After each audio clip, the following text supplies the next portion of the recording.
Kisah Nabi Yakub yang dimusuhi saudara kembarnya sendiri.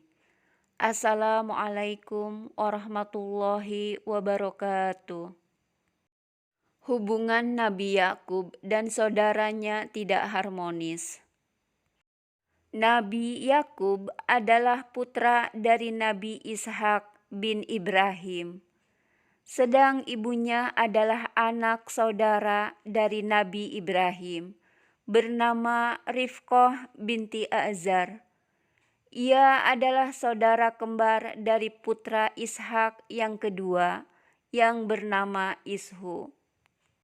Di antara kedua saudara kembar ini, tidak dapat terdapat suasana rukun dan damai, serta tidak ada menaruh kasih sayang satu terhadap yang lain. Ishu mendendam, dengki, dan iri hati terhadap Nabi Yakub saudara kembarnya, yang memang dimanjakan dan lebih disayangi serta dicintai oleh ibunya. Hubungan mereka yang renggang dan tidak akrab itu semakin buruk dan tegang setelah diketahui oleh Ishu bahwa Nabi Yakublah yang diajukan oleh ibunya ketika ayahnya minta kedatangan anak-anaknya untuk diberkahi dan didoakan. Dia tidak diberitahu dan karenanya tidak mendapat kesempatan seperti Nabi Yakub yang memperoleh berkah dan doa dari ayahnya, Nabi Ishak. Melihat sikap saudaranya yang bersikap kaku dan dingin dan mendengar kata-kata sindirannya yang timbul dari rasa dengki dan iri hati, bahkan ia selalu diancam, maka datanglah Nabi Yakub kepada ayahnya mengadukan sikap permusuhan itu. Ia mengeluh, "Wahai ayahku, tolonglah berikan pikiran kepadaku, bagaimana harus aku menghadapi saudaraku Ishu yang sangat membenciku, mendendam, dengki kepadaku, dan selalu menyindirku dengan kata-kata yang menyakitkan hatiku. Sehingga menjadi hubungan persaudaraan kami berdua renggang dan tegang. Tidak ada saling cinta mencintai, saling sayang menyayangi.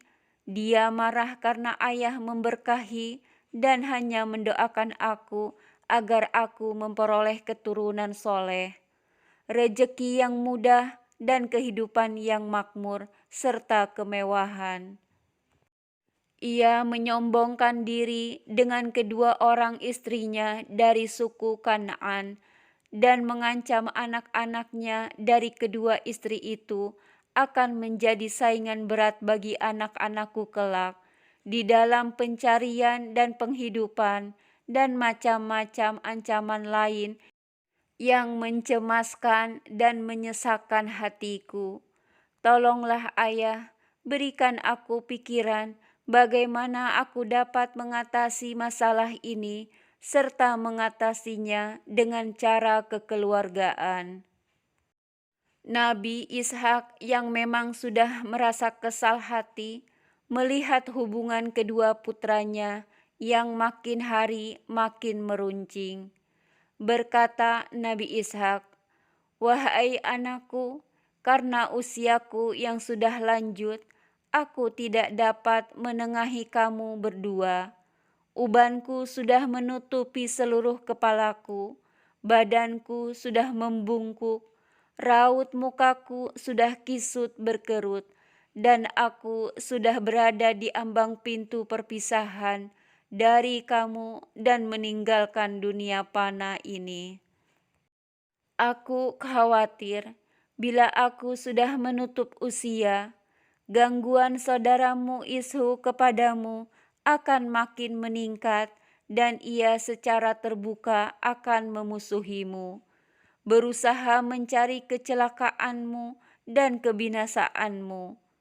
Ia dalam usahanya memusuhimu akan mendapat sokongan dan pertolongan dan saudara-saudara iparnya yang berpengaruh dan berwibawa di negeri ini. Maka jalan yang terbaik bagimu, menurut pikiranku, engkau harus pergi meninggalkan negeri ini dan berhijrah, engkau ke Padan Aram di daerah Irak, di mana bermukim bapak saudaramu, saudara ibumu Laban bin Batuil. Engkau dapat mengharap dikawinkan kepada salah seorang putrinya, dan dengan demikian menjadi kuatlah kedudukan sosialmu, disegani dan dihormati, karena kedudukan mertuamu yang menonjol di masyarakat.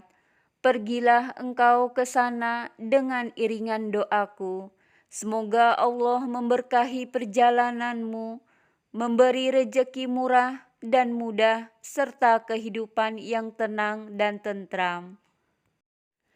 Nasihat dan anjuran Nabi Ishak mendapat tempat di dalam hati Nabi Yakub. Nabi Yakub melihat dalam anjuran ayahnya jalan keluar yang dikehendaki dari krisis hubungan persaudaraan antaranya dan Ishak. Apabila dengan mengikuti saran itu, ia akan mendapat bertemu dengan bapak saudaranya dan anggota-anggota keluarganya dari pihak ibunya. Ia segera berkemas-kemas membungkus barang-barang yang diperlukan di dalam perjalanan. Dengan hati yang terharu serta air mata yang tergenang di matanya, ia pamit kepada ayahnya dan ibunya ketika akan meninggalkan rumah.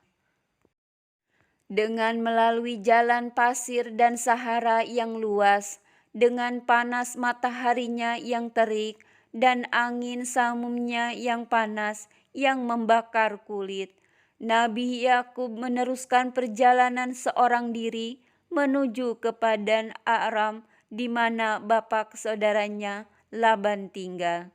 Dalam perjalanan yang jauh itu, ia sesekali berhenti beristirahat bila berasa letih dan lesu. Dan di salah satu tempat berhentiannya, ia berhenti karena sudah sangat letihnya, tertidur di bawah teduhan sebuah batu karang yang besar.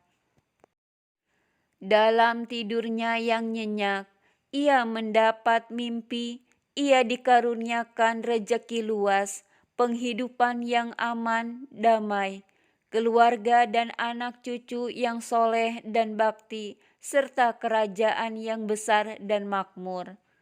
Terbangunlah Nabi Yakub dari tidurnya, mengusapkan matanya, menoleh ke kanan dan ke kiri, dan sadarlah ia apa yang dilihatnya hanyalah sebuah mimpi. Namun, ia percaya bahwa mimpinya itu akan menjadi kenyataan di kemudian hari. Sesuai dengan doa ayahnya yang masih tetap mendengung di telinganya, dengan diperoleh mimpi itu, ia merasa segala letih yang ditimbulkan oleh perjalanannya menjadi hilang. Ia memperoleh tenaga baru dan bertambahlah semangatnya untuk secepat mungkin tiba di tempat yang dituju dan menemui sanak saudaranya dari pihak ibunya. Wallahu a'lamu bishawab.